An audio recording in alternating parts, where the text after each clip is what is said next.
Sasono dari kampus STMIK Pranata Indonesia Pengasinan, Teknik Informatika semester 6. Di sini saya akan mempresentasikan atau membaca kembali materi yang sudah diberikan dari dosen. Di sini saya akan mempresentasikan kembali materi yang sudah diberikan dari mata kuliah Sistem Terintegrasi. Baik, langsung saja. Di sini ada sistem terdistribusi. Sistem terdistribusi atau terintegrasi merupakan kumpulan otonomus komputer yang terhubung melalui sistem jaringan komputer dan dilengkapi dengan sistem software terdistribusi untuk membentuk fasilitas komputer terintegrasi. Di sini ada proses dijalankannya secara bersamaan, lalu diinteraksi untuk bekerja sama dalam mencapai tujuan yang sama, mengkoordinasikan aktivitas dan pertukaran informasi, yaitu pesan yang dikirim melalui jaringan komunikasi. Pentingnya komputasi terdistribusi. Sistem komputer terdistribusi merupakan hal penting untuk fungsi organisasi. Ada bank, ada transport, ada telecommunication. Contoh umumnya ada internet, global jaringan interkoneksi komputer yang berkomunikasi melalui IP protokol. Intranet, lalu ada internet, jaringan teradministrasi terpisah dengan batasan pada kebijakan keamanan lokal. Lalu mobile dan komputasi di berbagai tempat, laptop, PDA, mobile phone, router, peralatan rumah dan lain-lain. Lalu ada World Wide Web atau WWW, sistem untuk publikasi dan akses sumber daya dan layanan melalui internet. Di sini ada bagian internet secara umum. Ada karakteristik internet, berukuran sangat besar dan beragam. Ada fasilitas email, file, komunikasi multimedia, WWW, dan open-ended. Ada gambar bentuk umum intranet. Di sini ada gambar dari internet, host intranet, dan home intranet.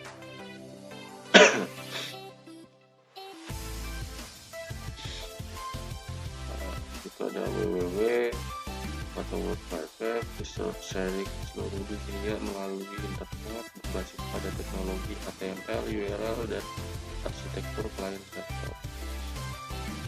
Lalu ada tantangan sistem terdistribusi, ada kompleksitas, ukuran, tantangan teknologi, ketergantungan sosial, ada keberagaman, bervariasinya software dan hardware, dukungan pada mobile phone. Lalu ada keterbukaan, ada keamanan, ada skalabilitas.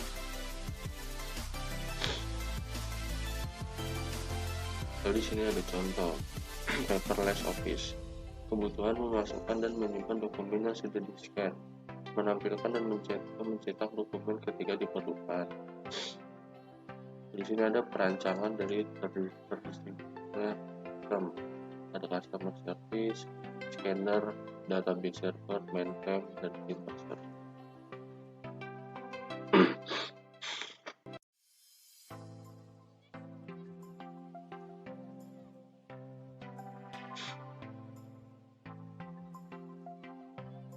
Ini ada gambar dari client server.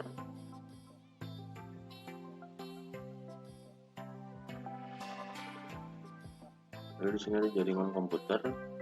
Tipe jaringan komputer ada LAN, ada WAN, ada wireless network.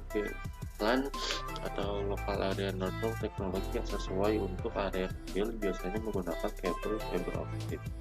WAN wide area network, jarak yang luas antar kota atau negara atau benua. MAN metropolitan area network antar kota berbentuk kabel multimedia broadband.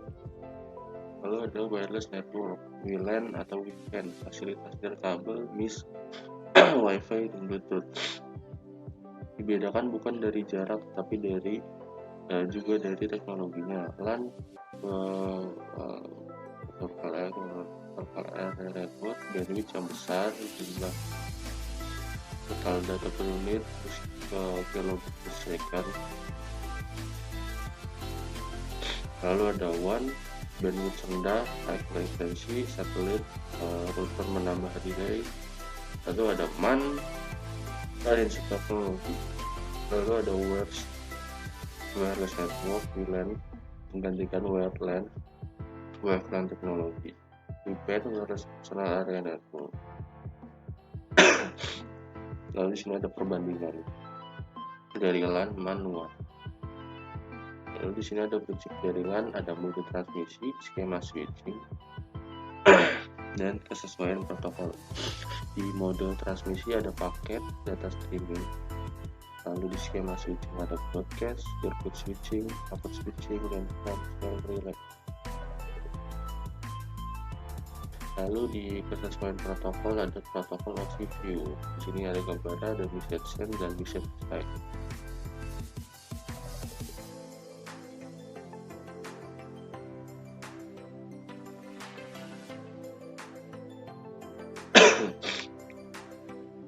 Lalu di sini ada TCP dan UDP, merupakan transport layer utama yang digunakan oleh Internet Protocol.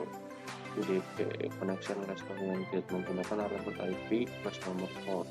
TCP, Connection Oriented, abstraksi data stream, pengiriman data yang standar.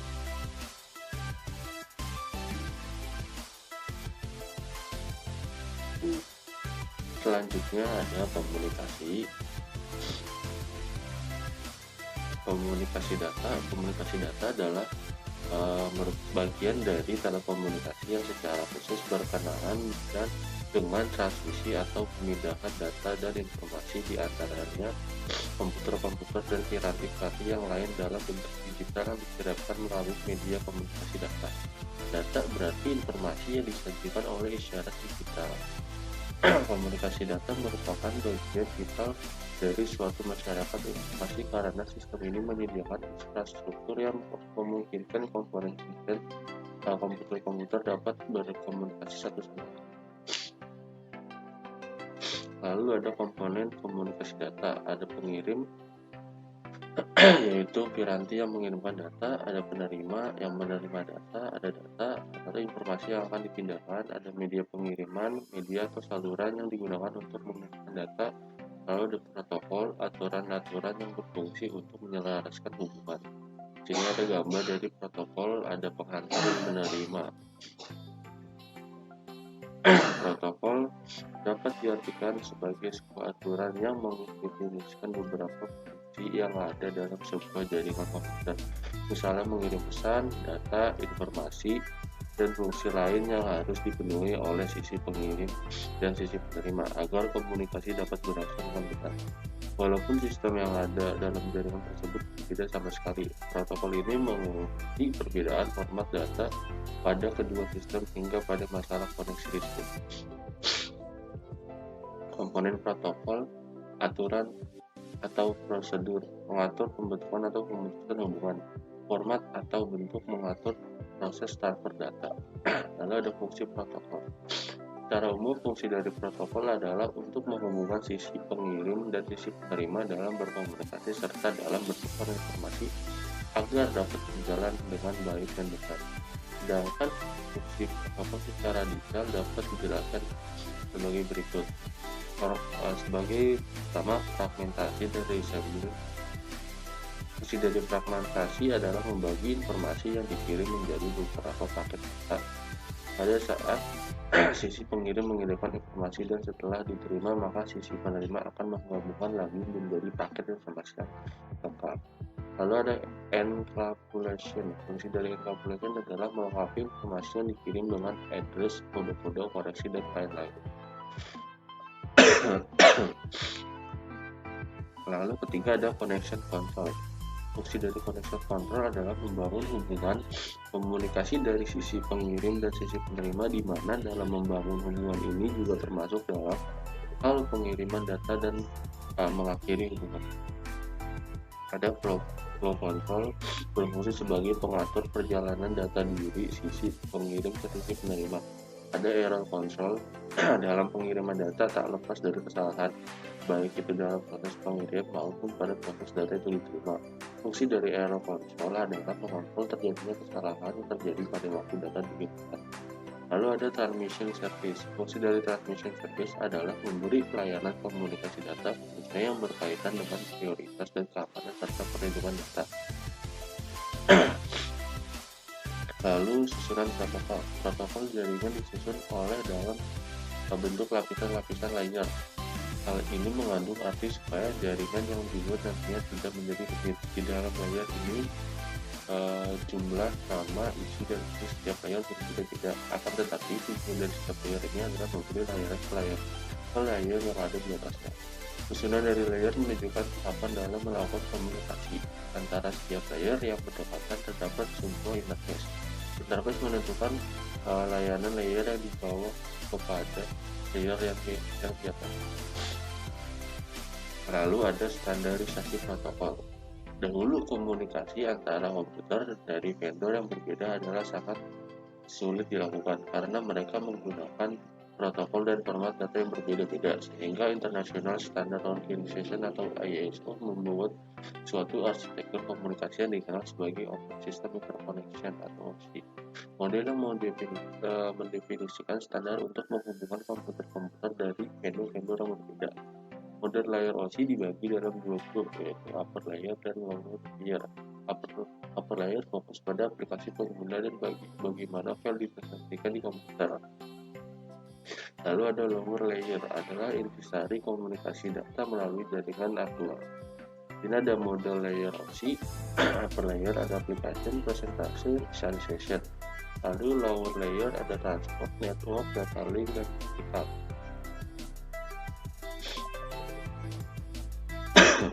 Lalu sini ada model OSI.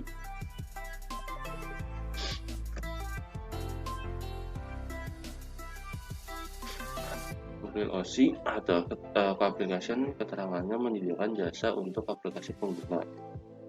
Lalu di sini presentation layer bertanggung jawab bagaimana data dikonversi dan diformat untuk transfer data.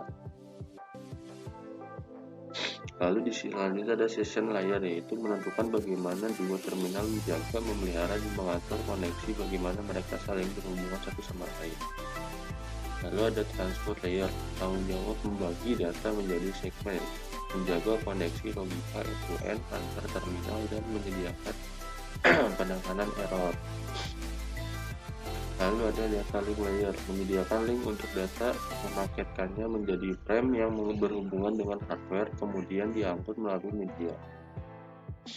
Lalu ada physical layer, bertanggung jawab atas proses data menjadi bit dan transfer melalui media seperti kabel dan menjaga koneksi fisik antar sistem.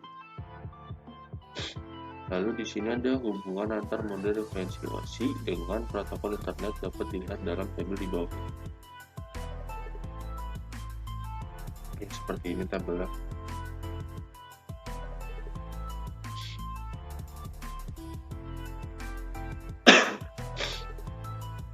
Di model OSI-nya ada lapisannya, aplikasi, presentasi, ada session, ada transport, ada network, ada data link, fisik. Lalu di sini ada remote procedure call atau RPC. Remote procedure call adalah sebuah metode yang memungkinkan kita untuk mengakses sebuah prosedur yang berada di komputer lain.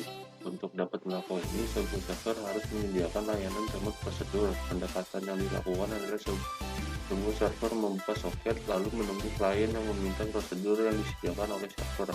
Bila kalian tidak tahu harus mengetik port yang mana, klien bisa merequest kepada sebuah matchmaker pada sebuah RPC port yang tetap.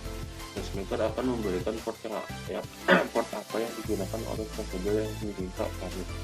RPC masih menggunakan cara primitif dalam pengetahuan, yaitu menggunakan paradigma procedural programming. Hal itu membuat kita sulit ketika menyediakan banyak remote prosedur. Lalu di sini ada kelebihan RPC, relatif mudah digunakan sehingga pemrograman dapat berkonsentrasi pada server logic. Lalu di sini ada kekurangan RPC, tidak fleksibel terhadap perubahan dasar prosedur terstruktur programming yang sudah ketinggalan zaman dibandingkan OOP. Lalu ada prinsip RPC dalam program client developer seperti gambar berikut. Ada klien, ada server. Klien mengirim pesan berisi parameter dan prosedur yang akan dipanggil. Lalu ada objek remote. Meskipun teknologi RPC ini relatif sudah memberikan kenyamanan bagi developer, tapi perkembangan yang terjadi di bidang pemrograman berorientasi objek akhirnya menuntut kehadiran teknologi baru. Sederet teknologi akhirnya bisa benar-benar muncul, antara lain RMI, Forba, dan SWAP. Remote Method Inversion atau RMI adalah sebuah teknik pemanggilan metode remote yang lebih secara umum lebih baik daripada RPC. RMI menggunakan paradigma pemrograman berorientasi objek. RMI memungkinkan kita untuk mengirim objek sebagai parameter dari remote method. Dengan dibolehkannya program Java memanggil metode pada remote object, RMI membuat pengguna dapat mengembangkan aplikasi Java yang terdistribusi pada jaringan. Baik, segitu saja presentasi materi dari saya. Kurang lebihnya mohon maaf atas kesalahan kata dari Java atau penjelasan saya kurang lebih. Begitu saja, sekian, kurang lebih maaf. Assalamualaikum warahmatullahi wabarakatuh.